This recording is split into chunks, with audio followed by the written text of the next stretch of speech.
So today we're talking about luxury properties. So let's get into it.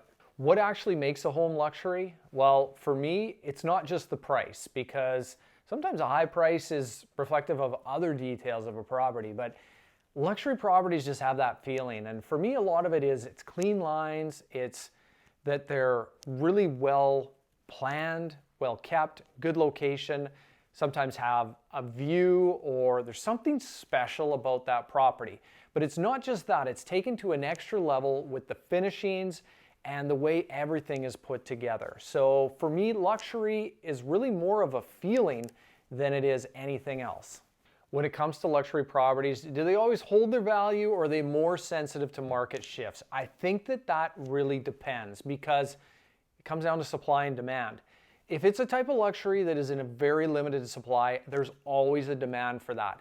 Now, over the last few years, it seems like the term luxury is getting overused, and we're seeing it in condo buildings where they're calling them luxury, but they're really not luxury because there's such a large supply. But luxury done right is in demand no matter what the market, and those properties pull a premium regardless of what's going on in the market, in the economy, in the world. People want nice stuff, especially if it's exclusive and limited supply. So going with luxury, we've got oceanfront property versus ocean view property. And which one is better? Well, I think that's going to depend. The one thing with the oceanfront is definitely limited supply, so there's a demand for that. Ocean view, though, there's some benefits to having that, because when you're oceanfront, you've got more exposure to the weather. But yeah, your views are so much better out there, but they can be cooler, especially on our side of Vancouver Island here. A lot of those waterfront properties on the north side, so you're not always out in the warmth of the sun. And so your season may be a bit shorter on the ocean front versus the ocean view. When you're set back, it's a bit warmer. So it really depends. Both can be fantastic. It really depends on how they're set up.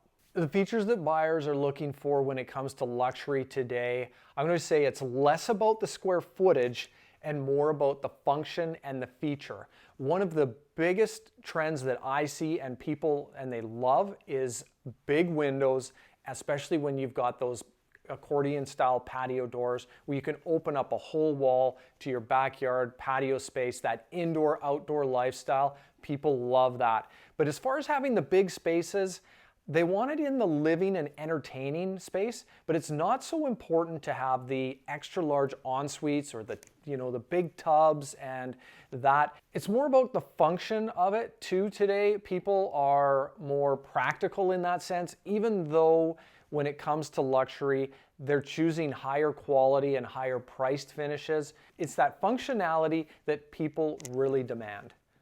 So when it comes to high-end luxury renovations, they don't always pay off the way that people expect them to or hope them to. And a lot of it depends on the neighborhood, because if that neighborhood maxes out at a certain price point and you've over-improved your property with finishes and just the amount of money that you have spent beyond what that neighborhood can support, it can be very challenging to get your money back. So it doesn't always pay off to go in the luxury direction. However, there are those features that if you're going to do it and the neighborhood supports, that can just be a home run, like opening up walls, adding that outdoor living space with the kitchen and the fire pit and just extra details. That seems to be what people are looking for today. And when it comes to luxury, privacy is one of the most important factors in most people's purchase decision when they're looking at those higher end properties. Unless it's view that they're looking for, because there are sometimes a trade-off with the view that you don't get that privacy.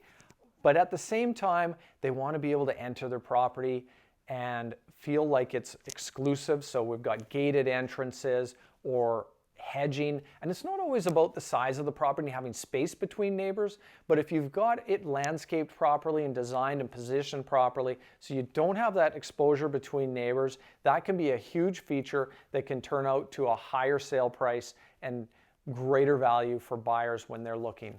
When it comes to selling and promoting luxury properties, it's target marketing that's most important versus the mass marketing that you'll see from a lot of real estate marketing plans.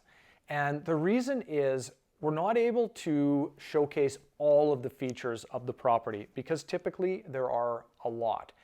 And so we're choosing the highlights and making the marketing stand out to the right buyers. We don't need to appeal to everybody because not everybody is looking for this type of property and it's not within everybody's budget. So we have to identify who our most likely buyer is, come up with a plan of the certain details and features of that property that they'd actually be looking for, and then market them in a way that they stand out and get the right buyer's attention.